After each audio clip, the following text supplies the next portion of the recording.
Genshin Impact's 4.8 patch brings the highly anticipated reruns for Navia, Nilou, and Yelan, as well as the brand new character Emilie. And while some people know exactly who they want to get, a lot of people are having trouble deciding. That's why in this video we'll go over Navia, Nilou, Yelan, and Emilie's strengths, weaknesses, team viability, and overall value. That way you'll know if one of these upcoming 5 stars is worth your Primo Gems. After I break down each character, I'll tell you who is the best value for your Primo Gems and give you a proven strategy that will help you get the characters you really want in the future. Each of the 5 stars on this list will receive a grading from bad to great in several categories, including personal damage, support capability, team flexibility, and free-to-play friendliness. I will also recommend characters that would make good teammates for these 5 stars, since you often need very specific characters to really unlock the power of a limited 5 star. But as always, if you already know who you really want, then just wish for them. This is a guide to help clarify what the patch 4.8 limited 5 stars can do well and what they struggle with. That way you'll be prepared to solve any problems that arise when you play them. Just know that Emilie is a new 5 star, so we still need to test her to fully understand how good or bad she is, but based on the info we have, we can still give her a proper evaluation. Make sure to like this video to receive the blessing of Shark Luck, share it with anyone you think it can help, and let me know who you're pulling for in the comments below. With that said, let's begin the grading with the ever-fashionable Demoiselle of Destruction, Navia. Navia is an on-field Geo Claymore damage dealer that specializes in using her Gunbrella. And no, I didn't stutter, her umbrella literally has a built-in shotgun that is meant to dispatch enemies with highly damaging blasts of Geo. Navia's main source of damage comes from her skill, which has 2 charges. Her skill deals damage in front of her, and you can also aim it at enemies. The unique aspect of her skill is how the crystallized reaction created from Geo reacting with Pyro, Cryo, Hydro, or Electro increases her skill's damage. Her skill tracks the number of crystallized shards your party picks up, and each of these crystallized shards created by Geo reactions will make Navia's skill hits harder. Her skill can store up to 3 of these crystallized shard charges, and when you reach the maximum of 3 crystallized shard charges, your skill's damage doubles, turning her Gunbrella into an absolute cannon that has the potential to be as strong as some other character's elemental burst. And speaking of cannons and elemental bursts, that is exactly what her elemental burst is. A salvo of cannon fire that rains down upon your enemies. This burst looks super powerful, but really its damage is very underwhelming. The main purpose of her burst is not to deal damage though, because when her burst hits an enemy, she gains 1 stack of the crystallized charge for her skill, making it easier to reach the 3 crystallized charge maximum without necessarily causing the crystallized reaction. She also has a passive that allows her to do Geo Infusion on her normal attacks and increases their damage, and another passive that gives her an attack bonus if there's 1 or 2 Pyro, Cryo, Hydro, or Electro characters in the party. Navia is a fairly strong character, but she is heavily reliant on the crystallized reaction and the other members of her team. For these reasons, you will not want to run her in a mono Geo team, since that will not let you consistently create crystallized reactions, and that will not give you the bonus attack from her passive ability. So, how good is Navia? Is she the savior of Geo, or will her faults make her crumble into dust? Navia's personal damage is good to great. Navia is an attack scaling Geo character whose personal damage is much higher than normal characters because she's Geo and she does not have access to really strong elemental reactions like Vaporize, Melt, Spread, Aggravate, and so on. However, her skill has a good multiplier, and when you get 3 crystallized shard stacks, it deals double damage. And don't forget that you can use her skill twice. That being said, her burst's damage is quite low comparatively, and her normal attacks are good, but not amazing. Navia is definitely a character that will feel fun since she can unleash tremendous amounts of damage with her skill, and you'll definitely see people flexing her damage in showcases just like they do with Eula. But just be aware that she is highly reliant on the crystallized reaction and really good support from your team to make these numbers be really good. Without consistent ways to apply Cryo, Pyro, Hydro, Hydro or Electro to work with the crystallized reaction, and without buffs from your team, she will suffer a lot. Navia's support capability is bad to okay.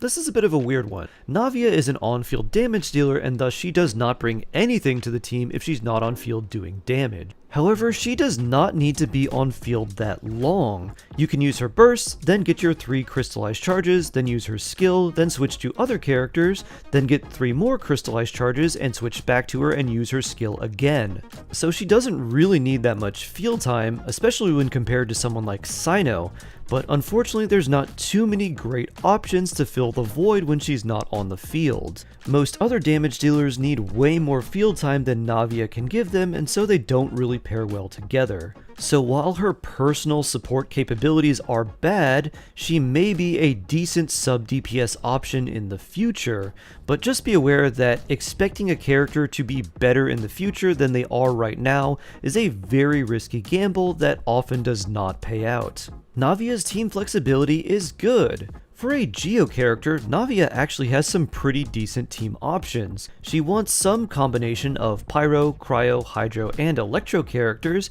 and she also does well with some Geo characters. Since she's not locked into running a mono Geo team, or needing a specific reaction, since Crystallize works with 4 different elements, she does not need any specific support characters. And she does quite well with some of the most commonly used supporting characters, like Zhongli, Fischl, Jingqiu, Xiangling, and Bennett. Navia's free-to-play friendliness is good. The 4.3 event weapon, the Ultimate Overlord's Mega Magic Sword, is great on Navia. But the Fontaine Craftable Claymore is also good, provided you can meet the healing requirement for its passive. She's also one of the few characters who can actually use that sacrificial greatsword you probably have somewhere gathering dust.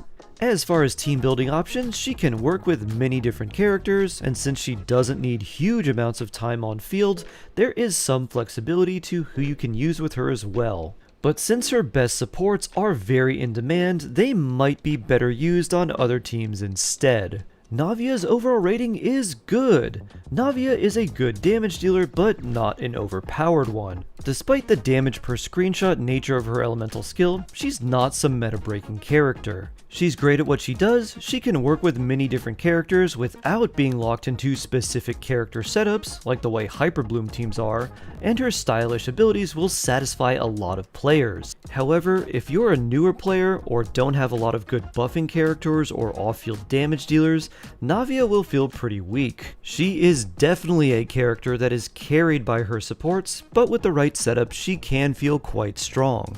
Recommended teammates for Navia include Zhongli, Albedo, Jingqiu, Yelan, Farina, Fischl, Beidou, Xiangling, and Bennett. Now let's talk about the whirling water dancer Nilou. Nilou is a unique character whose special ability is to completely change the way an elemental reaction works. Her passive ability changes the Dendro cores produced from the Bloom reaction between Hydro and Dendro into Bountiful cores. Bountiful cores differ from regular Dendro Bloom cores in that they explode much faster, and they also deal more damage based on Nilou's max HP. The damage from these Bloom cores is incredibly high, but there's 2 major downsides. Number 1, you can only play Nilou with Dendro or Hydro characters on your team, or her passive won't work at all, and all of her damage potential will be wasted. This makes team building with Nilou quite restrictive, as she only has one type of good team. The second major downside is that the Bloom cores not only damage enemies, but they also damage you. And since Nilou transforms and super buffs the damage of Bloom cores, Nilou is just as dangerous for your team as she is for the enemies. That's why you'll definitely want to use a Hydro or Dendro healer in a Nilou team. However, Nilou is also very easy to play and build. Just give her a bunch of HP, put her in a Hydro and Dendro only team, tap her skill a few times, and watch the enemies explode from the power of plants. So is Nilou the perfect partner, or would you be delirious to wish for this dancing dreamer? It's time to give Nilou a rating. Nilou's personal damage is okay, but the damage potential that she brings with her passive that changes the Bloom cores into Bountiful cores makes her damage capabilities great. And this makes Nilou a rare type of character like Sucrose, because her damage comes entirely from a reaction and not from talent scaling on her elemental skill or elemental burst. This means you don't even need to level Nilou's talents for her to cause tremendous amounts of damage. Nilou's support capability is bad. You play Nilou in a special team that she enables, but she is not meant to support other characters. It's actually the other way around, and she is the one who needs all of the support, because she has some pretty tough restrictions, and if you use anyone but Hydro or Dendro characters on her team, her abilities are completely negated. Nilou's team flexibility is bad. If you want to realize Nilou's potential, she has some of the worst team flexibility in the entire game because you must only use Hydro or Dendro characters with her. The moment you use a single character of any other element in the party with Nilou, that completely shuts off her strongest ability. And while you can do fun things like vaporize her burst for a lot of damage, she's not worth pulling just for that. Luckily, anyone can build a special Nilou Bloom team because everyone has access to a few free Hydro and Dendro characters. And for that reason, Nilou's free-to-play friendliness is good. While her team restrictions are quite severe, she's actually really easy to build. Just give her as much HP as possible, and you don't even need to level her talents or weapon if you don't want to. Unless you have a sword that has HP percent or one that buffs your team, most weapons don't really do much for Nilou, and a triple crowned Nilou will contribute the same amount of damage as one that has level 1 talents with a level 1 dull blade. And while Nilou is very easy to build, just needing HP and levels, you may also have to use a budget team with characters like Barbara and the Dendro Traveler if you don't have better teammates available. Once again, Nilou is not a support character, so go for her if you want to use her specific team. Just know that even though she makes her own special team, she still mostly plays in the background instead of being center stage. Recommended teammates for Nilou are just about any Hydro or Dendro characters, and no one else. Some of the best characters in those elements for a Nilou team include Nahida, Kokomi, Yelan, Yao Yao, Baizhu, and Jingqiu. Next is a character that ties up Liyue's seedy underbelly and somehow remains hidden in the shadows despite looking like this. It's Yelan. Yelan is a Hydro DPS that can be played on or off field, but will typically be played off field. This is because her main source of damage, her elemental burst, will persist even if she is switched out. A good way to think of Yelan's playstyle is like Jingqiu that does more damage while not providing as much defensive utility. Yelan's skill and burst are unique in that they scale totally off of her max HP. That means she doesn't care about her weapon base attack or really having any attack investment at all. And this is why she can deal tons of damage with certain 3-star bows like the Slingshot and Recurve bow, and these will actually outperform most 5-star bows besides her signature. Yelan's playstyle is basically to use her skill, then burst, then switch to an on-field DPS character, while her burst remains active to snipe enemies with water. If you don't have a good on-field DPS character, you can keep Yelan on the field. Her normal attacks scale with attack, unlike her skill and burst, so they'll end up being really weak compared to those more damaging abilities, but you can enjoy her really cool animations until you can add a true on-field DPS to the team. And just something to know about Yelan's skill, it dashes forward very rapidly, and it can be disorienting especially at first, but it is easy enough to get used to, and it does make for a nice way to travel faster through Teyvat. It's also important to note that Yelan's burst only works with characters who use normal attacks. Now, it will work with Raiden, but it will not work with Tighnari, Ganyu, or Lini, as their aimed charge shots will not proc Yelan's burst. So let's grade this seductive secret agent that has spawned the most degenerate down bad fanart I've ever seen. Yelan's personal damage is great. Yelan's skill and burst scaling entirely off of her max HP makes her damage a lot more accessible to most players.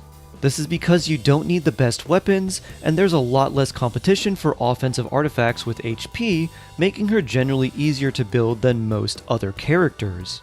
And since these high HP scaling abilities can also benefit from crit stats, Yelan can hit very hard even with low investment. While Yelan's normal attacks scale off of attack, that doesn't really matter since she doesn't really need or want to be played on field, and her skill and burst are the main source of her damage anyways. Yelan's support capability is great! Consistent off-field hydro application is one of the most valuable commodities in Genshin Impact. It enables so many teams from Vaporize, Freeze, Electrocharge, Hyperbloom, and Burgeon, and is often a necessary part of the strongest team comps in the entire game. Yelan not only has great off-field damage, but she also has great off-field hydro application, making her extremely valuable in reaction teams, and even in non-reaction teams. The damage and team energy regeneration abilities she has with the Favonius Warbow makes her a great choice pretty much anywhere. I used Yelan in a Noelle team just because I needed a bit more energy regeneration and damage for the team, and I didn't have a good final member. To top it all off, Yelan also buffs the damage of a character the longer they stay on the field, which means she's great for hypercarry teams as well. For these reasons, Yelan's support capability is great. Yelan's team flexibility is great. She is a character that can deal enough damage to be on par with most on-field DPS characters, but she also can deal a majority of that damage off-field. And like I said before, with so many reaction teams really wanting off-field hydro application, and with her damage and support capability being really useful, even in non-reaction teams, Yelan is an extremely flexible character for any team that needs more power and consistency. Yelan's free-to-play friendliness is great! If you're watching this video, you probably already have one of Yelan's best weapons.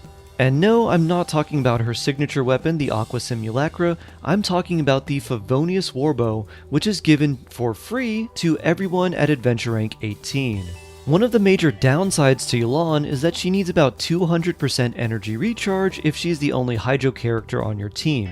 The good news is that a Favonius Warbow at level 90 massively helps as it gives over 60% energy recharge, and it can also generate non-elemental particles when you crit, which massively helps both Yelan and the team's energy needs. On top of that, you can use the Emblem of Severed Fate artifact set, which not only increases your energy recharge by 20%, but the 4-piece bonus also increases your burst damage based on your energy recharge. So when building Yelan, you can actually take one of her biggest downsides and turn it into multiple advantages for her and your team. Now if you don't have a Favonius Warbow, you still can use other 3-star weapons like the Slingshot or Recurve Bow, and these will actually outperform most 5-star bows that are not her signature weapon. And since Yelan's damage scales with HP, she's a lot easier to build early on when your artifact quality isn't so hot. Because she works in so many different team comps as well, she'll retain her value as you get more and more characters, since she can fit just about anywhere. All of Yelan's amazing damage, support capability, and team flexibility makes her a wonderful free-to-play option for players who want a high damaging character that will serve them well for a long time. Yelan's overall rating is great. Her damage, her ability to enable a huge variety of teams, and her free-to-play friendliness make her a great 5-star to wish for. Some people have said that she's just a 5-star Xingqiu, and that's actually pretty apt. But Xingqiu is also one of the best and most sought after characters in the game, and she does even more damage than he does, so that should give you an idea about just how good she is. Recommended teammates for Yelan include any Hydro, Pyro, Dendro, Cryo, or Electro characters. Now we move on to the posh perfumer and cryptic crime scene cleaner, Emilie. Emilie is an off-field Dendro damage dealer that does great when the burning reaction is present, and not so great when it's not. Emilie's entire kit focuses around her elemental skill, which summons a Dendro lamp that acts as a turret to attack enemies. It launches a small Dendro dart at enemies and gains 1 stack every few seconds if there's a burning enemy nearby. At 2 stacks, the lamp is upgraded, and it now fires a Dendro dart that hits twice, and its damage is greatly enhanced. But if there are no enemies burning nearby within 8 seconds, her skill gets downgraded back to its original state. Emilie's elemental burst becomes an even stronger version of her elemental skill for just a few seconds, and then it redeploys the skill once it's done. And what's really nice about Emilie's kit is that her elemental skill has a much longer duration than the cooldown of her elemental burst, meaning that you can have 100% uptime on her elemental skill, which is great since that's where all of her damage comes from. Her passives give her even more damage, releasing a strong Dendro AoE when her elemental skill gains 2 stacks from nearby burning enemies, and her second passive increases her damage against burning enemies based on her attack. She also has a very useful utility passive that massively decreases the amount of burning damage your characters take when her skill is active. And that's really all there is to Emilie. She doesn't change the burning reaction in any way, she just becomes much stronger if there's a burning enemy nearby. This is a little unfortunate, especially because her Dendro application is slow and weak, meaning she is in no way a substitute for someone like Nahida. So how good is Emilie overall? Is her scent the sweetest in the land, or will this crime scene cleaner leave you with a foul odor? It's time to give Emilie a rating. Emilie's personal damage is bad or great. When there are no burning enemies around, Emilie is basically as strong as a C0 Kale, which is really bad for a limited 5-star character. But when there are burning enemies present, she becomes up to 4 times stronger, and that's a really good thing because her damage against burning enemies is significant, and she doesn't really offer anything else to a team besides damage, so it's nice that it can be really strong. Emilie's support capability is okay. Even though she is an off-field character, you kind of have to build a team around her, because she needs a team that can consistently trigger burning, or her damage is unfortunately pathetic. So Emilie isn't actually a support, she's just an off-field damage dealer that has to be used in a specific team if you actually want to get any value out of her. Luckily, there are a lot of options for Emilie in a team because there's a lot of good pyro characters. Emilie would have been a lot better if she wasn't so limited to burning teams, and if her Dendro application was way better, she could have a spot in many other teams, even at the cost of her damage falling off a cliff. But sadly that is not the case, and so she really doesn't have a home outside of teams that trigger burning. Emilie's team flexibility is okay. Emilie's mechanics limit her to burning teams, but there's a lot of characters that can work with her. These characters are mostly pyro characters, but she can also pair well with other Dendro characters like Nahida, and even certain animo characters like Kazuha. However, she can also work with some interesting teams, such as Risley Melt and Furina Vaporize teams with Bennett and Xiangling. As long as they're using a pyro character to trigger burning, Emilie can work, so her team flexibility is still okay. Emilie's free-to-play friendliness is okay. While she is more limited in terms of team building compared to other Dendro characters, she can easily work with free-to-play characters only. Xiangling alone is enough to make Emilie work, and the Dendro Traveler and several other 4-stars can make triggering burning even more consistent. Her free-to-play weapon options are also okay because she has options like the Missive Wind Spear that work well with her. Emilie favors attack way more than she does elemental mastery though, so several of the craftable 4-star spears aren't really that great for her. Emilie's overall rating is good. Emilie hits hard off-field, but that's really all the value she provides, and sometimes that's enough. But accessing her damage also requires a specific elemental team setup. If she didn't have that restriction, she would be a lot more valuable, even if she didn't provide any other buffs and just did damage. So even though Emilie has great potential for damage, the way she actually works is just frankly a bit underwhelming. Recommended teammates for Emilie include Bennett, Xiangling, Arlecchino, Klee, Yanfei, just about any other pyro character that can trigger burning reliably, as well as Nahida, Kazuha, Sucrose, Venti, Risley in a melt team, and Furina. Now that we've finished grading the 5 stars, who should you wish for in patch 4.8? Well, this is a bit of a tough one because all of the characters are actually pretty good, and depending on your account, the answer can change. In general, Yelan is just going to be the best choice though. She is a great damage dealer and incredibly useful in virtually any team in the game, while also being extremely free-to-play friendly to build. Her value does decrease a little bit if you have both Xingqiu and Furina, but even so, she is still a solid choice. Yelan is the most game-changing character out of the 5 stars coming in patch 4.8, so she gets the shark chomp of approval. For second place, it's a close toss-up between Navia and Nilou. Both are very free-to-play friendly and very strong, but I'm giving the slight edge to Navia. This decision comes solely down to team flexibility. Navia has a lot more options for teams, and so you can play her in a lot more ways and with more characters. Nilou's teams are super strong, but the characters and team that you can play with her is much more limited. I also personally enjoy Navia's free-to-play experience more than Nilou's free-to-play experience. Navia with Xiangling and the Geo Traveler feels pretty good, unlike Nilou, Barbara, Dendro Traveler, and Kale, which feels just too clunky for me. And the minute you have to fight a Dendro Slime with a Nilou team, you are absolutely cooked. So Navia is ranked second and Nilou is third, but they're honestly pretty close in terms of value for your account. Then in fourth place is Emilie. She offers great damage, but is also quite restricted on the teams you can actually play her in. She's not as restricted as Nilou, but using her on anything but a burning team is really just a waste. Having any sort of off-field Dendro application is really valuable, but the fact that her Dendro application is quite poor, combined with her damage falling off a cliff in non-burning teams, makes Emilie the lowest ranked character on this list. It's very possible Emilie might have an incredibly strong pairing in the future when new characters get released, but pulling for a character based on speculation and hopes that they will become better is never a good idea. Now your specific situation might be different. If you're still unsure who to wish for, you are welcome to come to my Twitch stream and ask who is best for you. You just have to tell me who you want, who you have, and then I can give you recommendations on who would be best for you to wish for.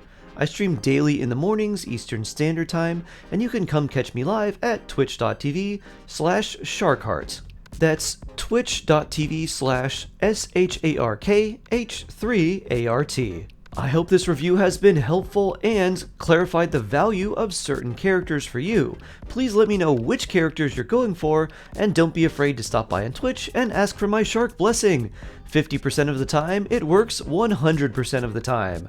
I love you, stay jawsome, and I can't wait to see you in the next one.